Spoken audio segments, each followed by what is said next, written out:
Ni mimi Okanya Ulonja na ninakuja kuongea na mheshimiwa.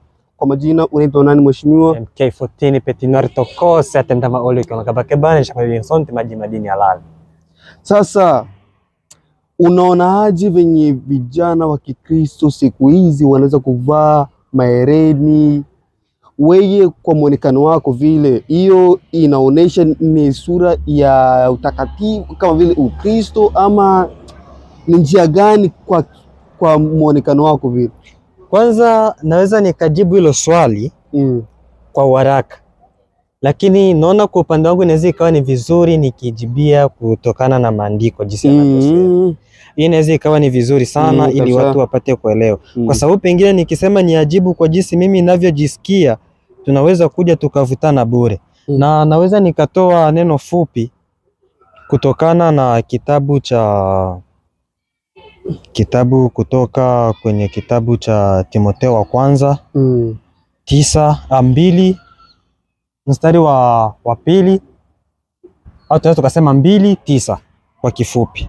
Inasema na niwatakieni wanawake wajipambae, yani wale wanaojipamba wale. Unaona? Kwa sababu gani aseme hivi kwa wale wanaojipamba?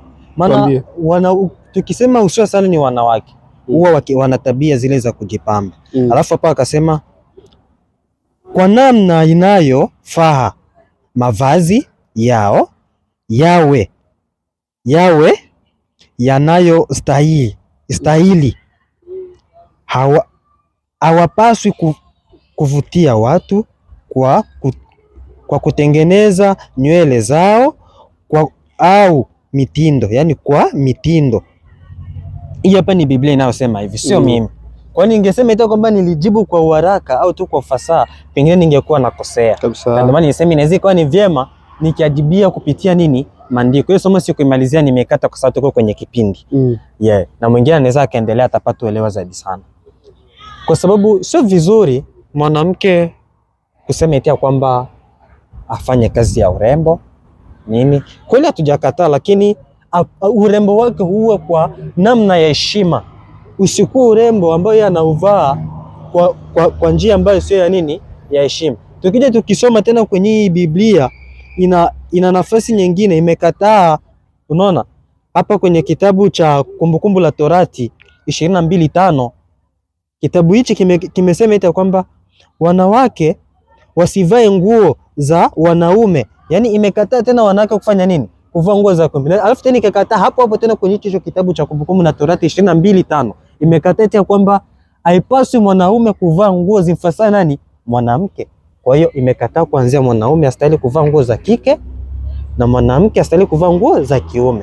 Na kuhusiana na masuala ya urembo kwa mwanamke unafaa kwa sababu wanawake ndio wanaopenda mambo ya kuvutia. Turejea kwenye topic. Wanawake ndio wanaofanya mambo ya kuvutia, lakini urembo wao uwe wa kujistiri na waadabu na heshima. Usikuwe ni urembo wa kudharaulisha watu, wa kuwa na fezea, mtu asijulikane. Maana usasa sana ni kwa sisi vijana. Sisi vijana wetu tukipitia changamoto nyingi sana. Na ndio maana tukija kusema eti kwamba wanawake wanakuwa na maproduce sana mwilini mwao nini. Mimi na historia fulani kutokana na mmoja kijana alikuwa mtu wa kuvaa hizi nguo za kubanana nini, lakini ilifika tu amebadilika. Sasa hivi yupo sawa na anaishi vizuri. Na historia nyingine ya kijana mwenye alikuwa ametaka sana mambo ya kujicream, tena alikuwa tena kijana wa kiume. Ilifika tu kijana huyo yale mafuta ambayo alikuwa akiyapaka kwa sababu ya kumweka awe mweupe, sijui kama alikuwa ataka abadili rangi, yani tuseme rangi. Unaona? Lakini ilifika tu kijana huyo alianza kuotwa na vitu fulani mwilini, kaenda paka hospitalini, wakaanza kumpima, akasema ugonjwa uonekani.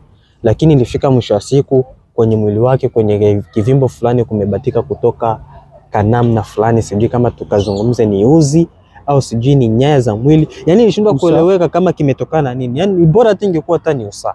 Yani kulitoka kitu fulani ambapo kako kama vile nguo. Sasa tunajiuliza, kametokana na nini? Kwa hiyo ilikuwa kufatana na nini? Na mafuta. Kwa hiyo tukisema eti kwamba urembo wao uwe, lakini uwe ni urembo wa kujistiri na heshima. Sasa hapo umeongelea kuhusu wanawake. Sasa kuna swali moja kuhusu wanaume. Wale wanaume wenye wanapenda kuvaa mahereni. Sasa hapo kama vile muonekano wako vile, je, ni vizuri ama ni vibaya kwa mwanaume kutia mahereni? Na wakati sisi tunajua mahereni ni vitu venye wanawake wanatiaga, wanawake tu, pana wanaume. Hilo ni swali nzuri na nimefurahi wewe kuniuliza swali kama na hilo, kwa sababu nikija nikiangalia, mwanaume hapaswi kutia hereni, mwanaume hapaswi kutia wigi. Sasa unatia wigi na wewe umeshakuwa danga?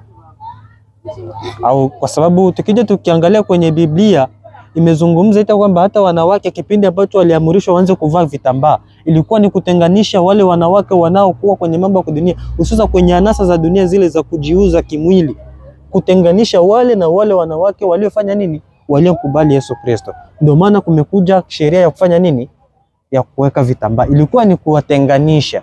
Sasa tukisema kwa wao vijana ambao wanaingia kwenye mambo hayo, watu wanaokuwa wakivaa hereni kwa asilimia kubwa ni watu ambao kwenye anasa za dunia. Sasa mwanaume akiingia hapo naye pia yupo kwenye huo mlango hivyo hivyo. Okay, tunashukuru sana kwa kusikia maelekezo yako kuhusu mapambo kwa wanaume na kwa wanawake pia. Utufollow hapo, ulike, ucomment, tutakuona kwa video nyingine tena. Na pia msikose kutufuatilizia, sisi wote hapa ni wana Glory Media. Vile vile ndugu yangu hapa Mr. Okanya ameona azungumze na mimi kwa siku ya leo, maana ni muda mrefu sisi kama vile Glory Media tujawahi kuperform tena, lakini bado tupo na tutarudi wakati mwingine.